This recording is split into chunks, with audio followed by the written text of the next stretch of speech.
नमस्कार दोस्तों, किस्से का हिस्सा सीजन 2 में आपका एक बार फिर से स्वागत है। आज जो किस्सा हम आपके लिए लेकर आए हैं वो अपने आप में एक इंस्पिरेशनल स्टोरी भी है और इसी इंस्पिरेशनल स्टोरी के कहीं बीच हमारा ये छोटा सा किस्सा भी है। आज जिस किस्से को हम आपसे शेयर करने जा रहे हैं उस किस्से का नाम है सेकंड चांस। तो चलिए बनिए इस किस्से का हिस्सा।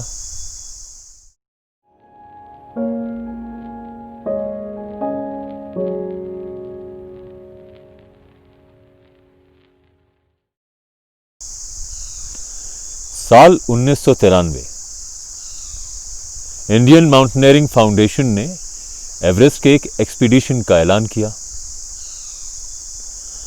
इस एक्सपीडिशन की दो बातें खास थी।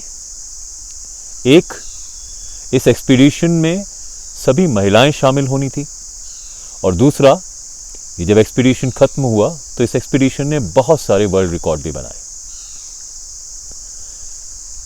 इसी एक्सपीडिशन की एक सदस्य थी दीपू शर्मा। आज का ये किस्सा दीपू शर्मा का किस्सा है। 3 साल की छोटी सी उम्र में दीपू शर्मा को पहाड़ों से पहली बार प्यार हुआ। दीपू शर्मा मनाली की रहने वाली हैं। दीपू शर्मा के पिता प्रोफेसर NC शर्मा प्रोफेसर होने के साथ साथ पर्वतारोही भी हैं। तो ऐसे में छोटी सी उम्र में उन्होंने दीपू को ले पहाड़ों पर जाना शुरू किया और एक बार पहाड़ों से जो दीपू का नाता जुड़ा वो आज तक कायम है। धीरे धीरे मनाली और मनाली के आसपास के पहाड़ों को फतेह करने का काम शुरू किया दीपू ने और फिर ये चाव जो था, ये शौक एक जुनून में बदल गया। दीपू शर्मा ने धीरे धीरे कर मनाली के आसपास की सभी चोटियों पर फतेह की और फिर आसपास घूम प्रदेश के दूसरे समिट्स पर भी जाना शुरू किया। माउंटेनियरिंग से दीपू शर्मा के लगाव का एक कारण और था और चलिए ये मैं आपको नहीं बताता, ये खुद दीपू आपको बताने वाली है। मुझे बचपन से ही पहाड़ बहुत पसंद थे और बर्फ मुझे बहुत ही अच्छी लगती थी क्योंकि मैं पैदा ही वहाँ हुई थी। और मैंने जब माउंटेनियरिंग का पहला कोर्स किया तब मुझे समझ में आया कि माउंटेनियरिंग कितनी मुश्किल है। और फिर मुझे लगा कि अरे नहीं, मुझे पहाड़ और बर्फ से ज़्यादा वो लोग पसंद थे जो वहाँ पे क्लाइंबिंग करने आते थे और स्कीइंग करने के लिए आते थे। तो जैसा कि दीपू ने आपको बताया, माउंटेनियरिंग से उनका लगाव पहाड़ों के अलावा इस बात को लेकर भी था कि इस पेशे से जुड़े जितने भी खिलाड़ी थे उनकी माउंटेनियरिंग गियर में उन्हें बहुत चाव आता था। फिर चाहे वो उनके बूट हों, रंग बिरंगे कपड़े हों या माउंटेनियरिंग से जुड़ी दूसरी गियर जैसे कार्बाइनर्स, सनग्लासेस, तो इस सब के चलते माउंटेनियरिंग से दीपू का लगाव लगातार बढ़ता गया। स्कूल कॉलेज में पहुंचते पहुंचते दीपू ने अब इस में काफ़ी महारत हासिल कर ली थी और धीरे धीरे प्रदेश में उनका नाम भी होने लगा था। जब तक दीपू ने कॉलेज खत्म किया, साल 1993 आ गया और ये वही साल था जब इंडियन माउंटेन फाउंडेशन ने ऐलान किया कि एक ऑल विमेन एवरेस्ट एक्सपीडिशन होने वाला है। जैसे ही ये बात फैली, जितने भी इससे जुड़े लोग थे उन्होंने अपने अपने आवेदन दिए। दीपू शर्मा ने भी इस एक्सपीडिशन के लिए अपना आवेदन किया और जैसे कि हमने आपको बताया कि इस बीच दीपू शर्मा काफ़ी समिट कर चुकी थी और प्रदेश में उनका थोड़ा नाम भी हो गया था। और इसके अलावा दीपू शर्मा को माउंटेनियरिंग में अब कुछ महारत भी हासिल हो गई थी। हालांकि बहुत से आवेदन थे और कंपटीशन काफ़ी टफ था, लेकिन दीपू शर्मा की सिलेक्शन इस एक्सपीडिशन के लिए हो गई। अब चूंकि सिलेक्शन हो चुकी थी, इसके बाद एक लंबा ट्रेनिंग और प्रैक्टिस का सिलसिला शुरू हुआ। जगह जगह कैंप लगाए गए, एवरेस्ट से जुड़ी बाकी बातों की टेक्निकल ट्रेनिंग भी दी गई। कुल मिलाकर इस एक्सपीडिशन की तैयारी अब शुरू हो गई थी। 1993 वो समय था जब हालांकि माउंटेनियरिंग के बहुत सारे एक्सपीडिशन हुआ करते थे, लेकिन महिलाओं की इसमें भूमिका कुछ खास हुआ नहीं करती थी। एक दो लोगों को अगर छोड़ दें तो महिलाओं का माउंटेनियरिंग को लेकर कुछ नाम था नहीं। दूसरा, उस समय रिसोर्सेस का अभाव हुआ करता था।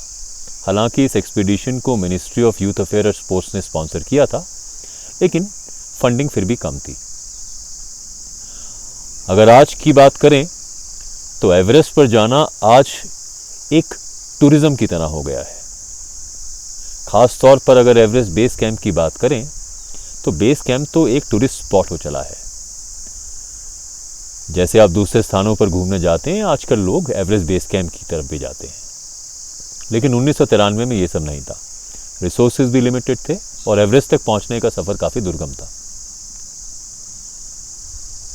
तो पूरी तैयारी होने के बाद मार्च के महीने में इस ऑल वुमेन एक्सपीडिशन ने एवरेस्ट की तरफ अपना सफर शुरू किया। आज अगर आप एवरेस्ट बेस कैंप जाना चाहते हैं तो ये काफी आसान है। आप हवाई जहाज से लूकला जा सकते हैं और लूकला से बेस कैंप की दूरी करीबन 65 किलोमीटर है। लेकिन जिस समय यह एक्सपीडिशन जा रहा था साल 1993 में, इस तरह की सुविधाओं का अभाव था। तो ऐसे में ये पूरा दल, और हम आपको यहाँ बता दें कि इस एक्सपीडिशन में कुल मिलाकर 21 सदस्य थे और ये इंडो नेपालीज जॉइंट समिट था। तो 2 जो मेंबर थे वो नेपाल से भी थे। तो इस 21 सदस्यीय दल ने अपना सफ़र शुरू किया। बस लेके पहले वो लोग काठमांडू पहुँचे। काठमांडू से उन्होंने सफ़र तय किया जिरी का और फिर जिरी से उन्होंने अपना ट्रैक शुरू किया। जिरी से बेस कैंप का सफ़र करीबन 183 किलोमीटर का है। और ना सिर्फ ये एक लंबा सफ़र है बल्कि ये एक डिफ़िकल्ट स्ट्रेच भी है। और चूंकि शेरपा और दूसरी किस्म की हेल्प आपको केवल बेस कैंप से अपना समिट शुरू करने के समय प्राप्त होती है, तो इस पूरे रास्ते में खुद अपना सामान उठा आपको जाना पड़ता है। तो दल जिरी से निकला।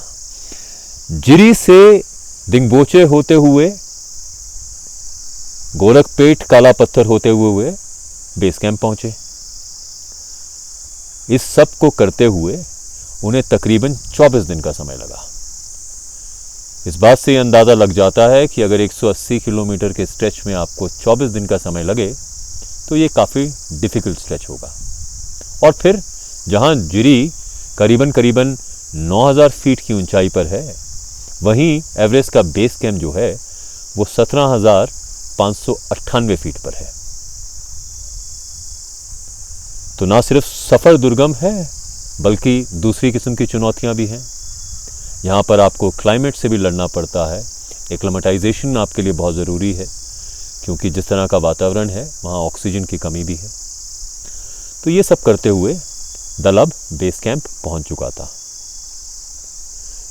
जी हाँ, जो लोग आजकल एवरेस्ट बेस कैंप जाते हैं वो ये जानते हैं कि जब वो लूकला से निकलते हैं तो नामची बाज़ार होते हुए फिर वो बेस कैंप पहुंचते हैं। और वहाँ नामची बाज़ार जो है अब काफ़ी बढ़िया टूरिस्ट स्पॉट हो गया है। वहाँ पर आपको ट्रैकिंग और माउंटेनियरिंग गियर के अलावा बाकी साजो सामान मिल जाता है। एवरेस्ट समिट का जो सफ़र है उसे काफ़ी चरणबद्ध तरीके से किया जाता है। अक्सर पूरे दल को छोटी छोटी टुकड़ियों में बांट दिया जाता है और फिर अलग अलग टुकड़ी अपनी अपनी तरह से काम करती है। ना सिर्फ अपने आप को वातावरण के अनुकूल ढालना पड़ता है बल्कि इसके अलावा रेकी कर, फेरी टीम बना आगे का सफ़र का जायज़ा भी लिया जाता है। तो बेस कैंप पहुंचकर इस दल ने यही काम शुरू किया। इस दल की अगुवाई लेजेंडरी बिचेंद्री पाल कर रही थी, जिन्हें खासा अनुभव प्राप्त था। तो दल को छोटी छोटी टीमों में बांटा गया और एवरेस्ट को किस तरह चरणबद्ध तरीके से फतेह किया जाए या एवरेस्ट पर पहुंचा जाए, इसकी तैयारी शुरू हुई। जो लोग एवरेस्ट के बारे में जानते हैं या जो लोग एवरेस्ट समिट कर चुके हैं या कोशिश की है लेकिन नहीं कर पाए, वो ये जानते हैं कि ये जो चरणबद्ध तरीका है इसमें बहुत से कैंप से होके गुजरना पड़ता है। बेस कैंप से शुरू हो आप कैंप 1, कैंप 2, कैंप 3, कैंप 4 पर पहुंचते हैं और फिर कैंप 4 जिसे आप समिट कैंप भी कहते हैं, वहां से आप आखिरी कोशिश करते हैं एवरेस्ट पर पहुंचने की। अक्सर जितने भी ट्रेंड या एक्सपर्ट माउंटेनियर्स हैं वो ये कहते हैं कि देखिए आप तैयारी पूरी कर सकते हैं पर एवरेस्ट आपको बुलाएगा या नहीं ये कहा नहीं जा सकता।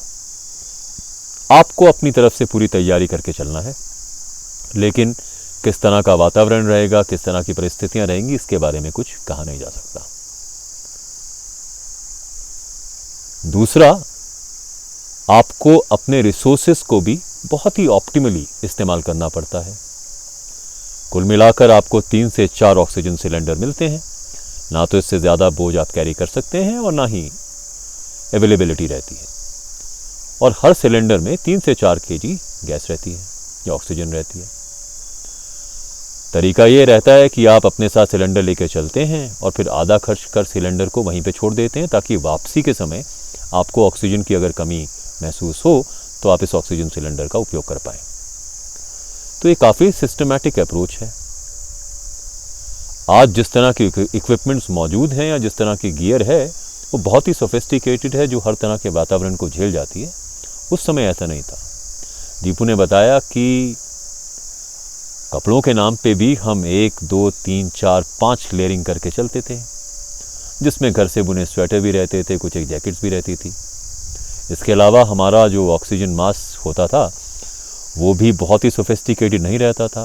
वो चमड़े का बना एक ऑक्सीजन मास्क रहता था और सांस छोड़ने पर उस ऑक्सीजन मास्क के आसपास बर्फ जम जाया करती थी।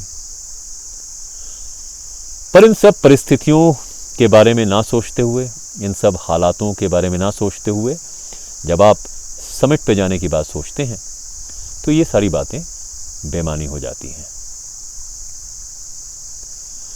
मार्च में एक्सपीडिशन शुरू हुआ और अब ये लोग बेस कैंप पर थे। बेस कैंप से अब इन लोगों ने चरणबद्ध तरीके से एवरेस्ट समिट की ओर जाना शुरू किया। बेस कैंप से निकलकर जो सबसे पहला कैंप है उसे वैली ऑफ साइलेंस भी कहा जा सकता है। 19,900 फीट की ऊंचाई पर ये कुंबू आइस फॉल है। यहां से निकलकर ये जो पूरा दल है ये कैंप 2 पर पहुंचा। कैंप 2 जो है वो लोसे फेस कहा जाता है इसे, या वेस्टर्न क्वान। इसकी जो ऊंचाई है वो है 21,300 फीट। तो टीम ने इसी कैंप को अब अपना मेन कैंप बना दिया। प्लान ये था कि अब यहीं से छोटी छोटी टीमें समिट के लिए अपनी तैयारी शुरू करेंगी और समिट करने की कोशिश करेंगी। जैसा कि मैंने आपको बताया, बहुत से मौकों पर आपकी पूरी तैयारी पर मौसम पानी फेर सकता है। तो जब ये लोग कैंप 2 पर पहुंचे तो समय मौसम काफ़ी ख़राब था। तो इन्होंने अपने आप को समय दिया, वहीं पर रुक के अपने आप को एक्लिमेटाइजेशन करने की कोशिश की और अब ये इंतज़ार कर रहे थे कि कब मौसम थोड़ा बदले और ये समिट की ओर कूच करें। तो यूं ही एक दिन शाम को जब दीपू और उसके साथी कैंप 2 पर थे तो एक दिन शाम को समिट की ओर से माउंटेनियर्स का एक दूसरा दल नीचे आया। ये शायद रशियन थे और शायद इनकी एवरेस्ट की कोशिश, समिट की कोशिश नाकाम रही थी। और ऐसा बहुत से मौक़ों पर होता भी है, क्योंकि अगर मौसम प्रतिकूल हो तो फिर आपको अनुमति नहीं दी जाती या आपके लिए संभव नहीं है कि आप एवरेस्ट कर पाएँ। ऐसी स्थिति में अपने आप को बचाने का सबसे बढ़िया तरीका ये है कि आप डिसेंड करें या नीचे उतर आएँ, और आमतौर पे अनुभवी पर्वतारोही ऐसा करते भी हैं। तो ये टीम शायद नीचे इसीलिए उतर रही थी। इनमें से काफ़ी सारे लोगों की हालत काफ़ी ख़राब थी, क्योंकि इस मौसम पर ऑक्सीजन की कमी के अलावा स्नो ब्लाइंडनेस और इस तरह की दूसरी चीज़ें भी होती हैं। तो धीरे धीरे ये पूरा का पूरा दल नीचे उतर रहा था और जब ये दल दीपू और उसके साथियों के पास से गुजरा तो इनमें से एक व्यक्ति जो कि माउंटेनियर था, उसने दीपू के कंधे पर हाथ रखा। दीपू को आज तक ये बात समझ नहीं आई कि वो व्यक्ति कौन था, कोई जान पहचान नहीं थी और उसने दीपू के कंधे पर हाथ क्यों रखा।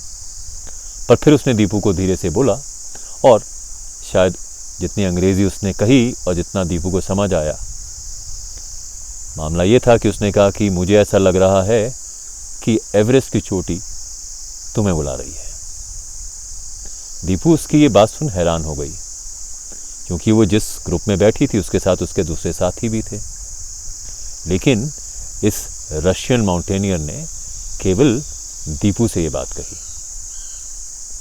अभी दीपू उसकी तरफ हैरानी से देख ही रही थी कि उसने अपने पास से एक कार्बाइनर निकाला और दीपू के हाथ में थमा दिया और कहा कि यह आपके काम आ सकता है। दीपू को आज तक ये बात समझ नहीं आती कि आखिर किस तरह का रिश्ता था उस रशियन माउंटेनियर से, या क्यों वो दीपू के पास रुका और उसने दीपू से ये बात कही। जाते जाते उसने दीपू को टूटी फूटी अंग्रेजी में ये भी कहा कि अपनी तैयारी पूरी रखना। जैसे ही उसने दीपू से ये बात कही, दीपू को झट से अपने प्रोफेसर पिता की एक बात याद आई। Professor N C. शर्मा दीपू से हमेशा कहते थे कि माउंटेनियरिंग या पहाड़ आपको सेकंड चांस नहीं देता। जब भी आपकी तैयारी पूरी होती है, आप तभी फतेह कर सकते हैं किसी माउंटेन को। ना जाने क्यों दीपू को यह लगा कि ये जो रशियन उससे कहकर गया, उसकी बात कहीं ना कहीं उसके पिता द्वारा कही गई बात से मिलती जुलती है। बहरहाल मौसम का रुख थोड़ा बदला और इस बीच एक एक कर टीमों ने ऊपर जाने का अभियान शुरू किया। मई के पहले हफ्ते 2 या 3 मई को वो मौका आया जब दीपू की बारी थी समिट का अपना अभियान शुरू करने की।